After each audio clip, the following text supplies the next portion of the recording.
Welcome to 15-minute campus. Hello, dear learners. Assalamu alaikum. Today we are going to talk about tag question. তো tag কোশ্চেনটা আসলে মূলত কি একটা course একটা বাক্য দেওয়া থাকবে, সেই বাক্যর আসলে শেষে আমাদের কিছু একটা লিখে আমাদের জাস্ট কোশ্চেন বা মানে জাস্ট নোট অফ ইন্টারোগেশন বসাতে হবে।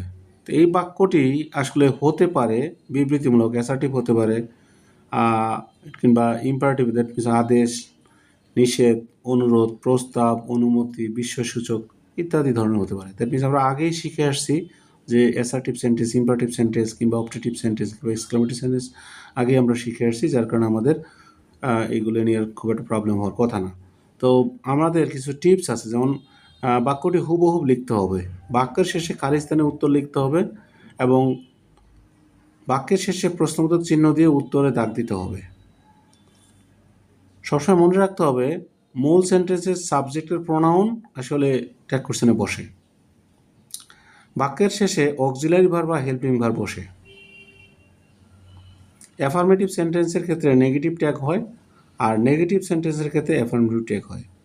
অর্থাৎ আমি যদি বলি ছেলেটা স্কুলে যায়, তাহলে সেক্ষেত্রে এটা অ্যাসার্টিভ, তাহলে doesn't he go to school. তাহলে কীভাবে হয় সেটা আমরা পরবর্তীতে শিখবো। এখন আমরা সিম্পল যে ফর্মগুলি আছে, ট্যাগ ফর্মগুলি আছে, যেমন আমরা ডো নটকে ডোন্ট বলি, ডাজ নটকে ডাজন্ট, ডিড নটকে ডিডিন্ট, আমরা এম নটকে আরেন্ট বলি, ইজ নটকে ইজেন্ট, আর নটকে আরেন্ট, ওয়াজেন্ট, তারপর ওয়ারেন্ট, শ্যাল নট, উইল নটকে ওন্ট, শ্যাল নটকে শ্যান, ক্যান নটকে ক্যান, কুড নটকে কুডেন্ট, মাস্ট নটকে মাসেন্ট, উইট নটকে ওয়াইটেন্ট, নিড নটকে নিডেন্ট, উড নটকে উডেন্ট, আবার ডেয়ার নট থেকে ডেয়ারেন্ট।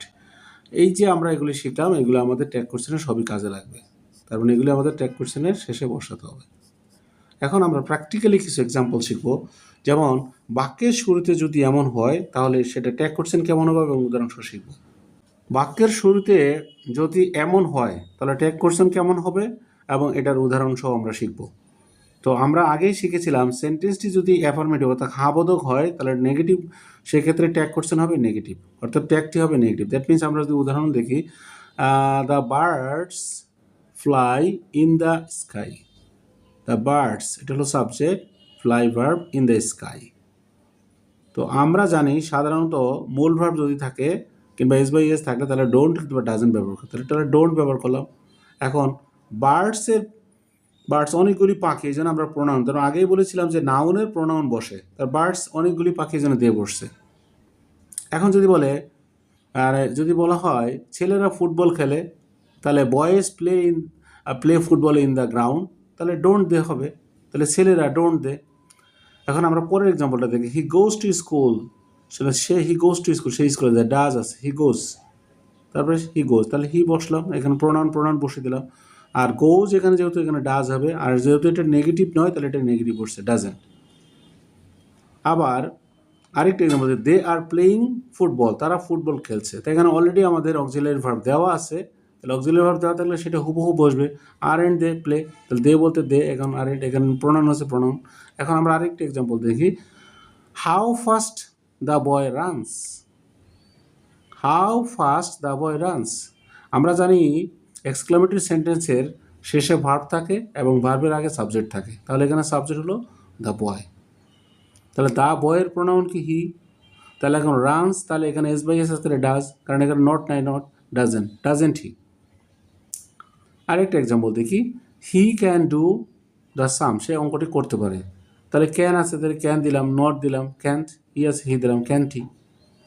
আমরা পরের যে নিয়মটি আছে আমরা দেখি যে সেন্টেন্স যদি নেগেটিভ হয় তাহলে সেটা অ্যাফার্মেটিভ হবে। যেমন এখানে দেখাও আছে যে হি ডাজেন্ট লাভ মি, সে আমাকে ভালোবাসে না, তাহলে হি ডাজেন্ট লাভ মি, তাহলে এখানে ডাজ হি, কারণ এখানে আমরা জানি অক্সিলারি ভার্ব তো অলরেডি দেওয়া আছে।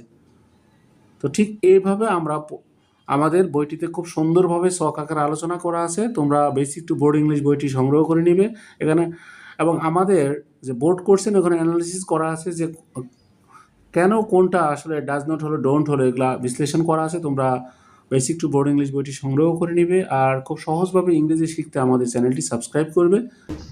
Thanks for watching.